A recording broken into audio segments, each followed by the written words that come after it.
The day of the fire in the East Bay Hills was the worst day of my life, and it was also the luckiest. It began right here in a small canyon off a small street called Buckingham Boulevard. This was the actual beginning of the fire, the day before, Saturday afternoon, October 19th. Cameraman Nick Soares and I were on our way to the Cal-Washington football game when we saw fire engines racing into the hills. We followed. The other inch and a half on the top of one extend this line. There were no winds that day, and that helped keep the fire from getting any worse. A helicopter hit a bullseye, and the fire appeared out. No damage done. At the time, it all seemed barely worth mentioning. The next morning, Sunday, Nick and I found firefighters combing the canyon looking for hot spots. But I had something else on my mind. This was also the due date for my wife's and my first baby. I was hoping to finish early in case she went into labor. By 10 a.m. it was getting windy out on the canyon. Another fire crew was dealing with a minor flare-up down the canyon on Buckingham Boulevard. You could see flames poking up, but it didn't look like anything the firefighters couldn't handle. But in what seemed an instant, everything changed. Wind seemed to come in from all directions at once. Strong wind, swirling wind, the kind that blows sand and dust in your eyes.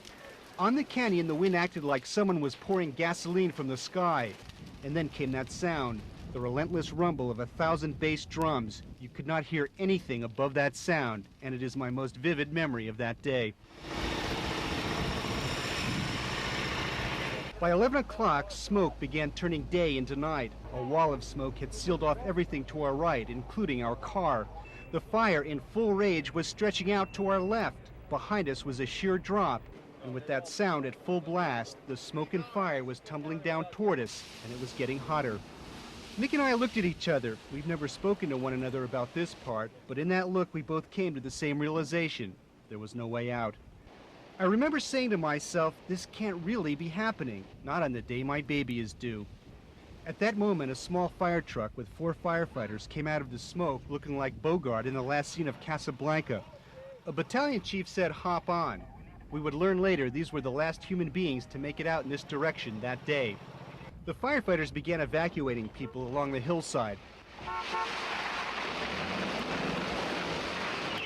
A minute or so after we got on the truck, the man who invited us to hop on got off to help some frightened residents. We never saw Battalion Chief James Riley again. Anybody find Riley? That night, police found the body of James Riley near the body of a woman he was trying to save. That was his car. Nick and I finally hooked up with a Channel 2 crew and began filing live reports from the burning hills. Leslie, we're at the intersection of Glenbrook and Bowling in the Oakland Hills, and you can see both of us were feeling sick from swallowing so much smoke, but we were alive. 8 days later, firefighters from throughout California attended the funeral of James Riley, a man everyone describes as simply a great guy. Even though I only knew him for a minute and never spoke to him, I wanted to go, but I couldn't. I couldn't go because on that very same day, my wife gave birth to a beautiful baby girl, and I will be forever grateful to have been there when she was born. I'm Rob Roth for the 10 o'clock news. Okay.